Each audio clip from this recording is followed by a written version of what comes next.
now keeping you and your family safe. This is 2 Works For You weather, certified most accurate.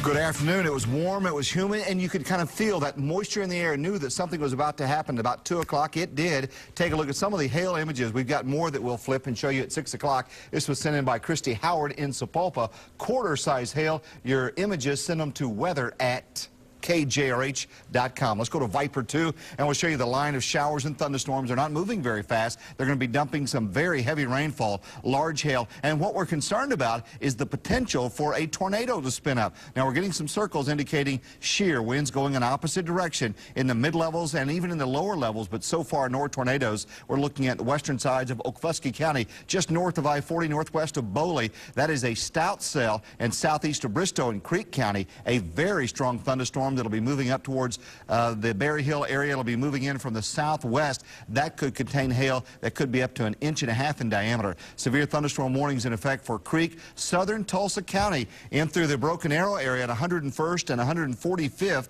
Ping pong ball size hail reported there 10 minutes ago. So there's going to be some large hail in Bixby and Broken Arrow. Cell is located northwest of Coweta over towards Inola. We've got a severe thunderstorm warning in effect for Pryor and also for Delaware County. And on Double Doppler 2, we'll show you this area that I'm watching. This is the closest thing that we've seen now most of the afternoon to anything that could produce a tornado. Located north of Paden, and again, it is south of the Bristow area, south of Depew. We'll keep an eye on that, and we'll be watching things rather closely as these storms make their way to the east and to the southeast across the area. And at any time, if any of these storms go tornadic, we'll immediately break into our newscast or anything else that's on the air and give you the latest on that. With more on what's happened so far and what's ahead, let's go over to meteorologist Andy Wallace.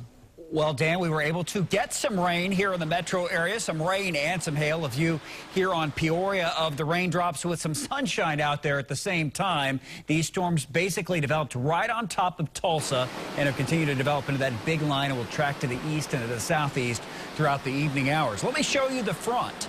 You look up toward Ponca City and Enid, temperatures are in the 70s. You get to the south, temperatures are in the 80s and 90s. You can see the boundary right in there, and that's where those thunderstorms have gone up. This front will be a player for our weather all weekend long. A live look from downtown Cam, looking at those severe storms across the south and southeast metro right now. Our temperature in Tulsa is 83. It is northwest wind at 13. That's behind the front. Believe me, the front, you're going to hear a lot about it as we go through time. I'll show you future cast. So here's 7 o'clock tonight. The storm south of Grove, Tahlequah down toward the Okmulgee area. Now, notice between about 7 and midnight, the storms to the south will tend to go away.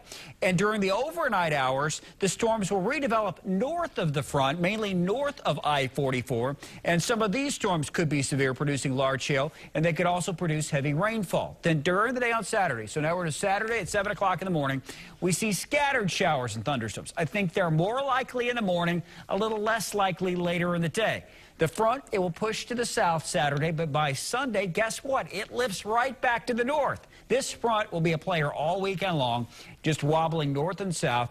Every so often, get some energy coming in from the west. And you can see by Sunday morning, this is Easter morning, scattered showers and thunderstorms, and that opportunity will continue all day long. So your Easter forecast, it looks like this, scattered storms. It won't rain all day, but if you have outdoor plans, you need a plan B. And if you do have outdoor plans, you also need to be weather aware. Now, I want to show you the rainfall trends. Now, obviously, this big zone of heavy rain could end up along I-40 or could end up in southern Kansas. But what the computer is telling us is that there's the potential for these repeated episodes of thunderstorms to produce some very healthy rainfall totals. Rainfall totals that we haven't seen in some areas since last September.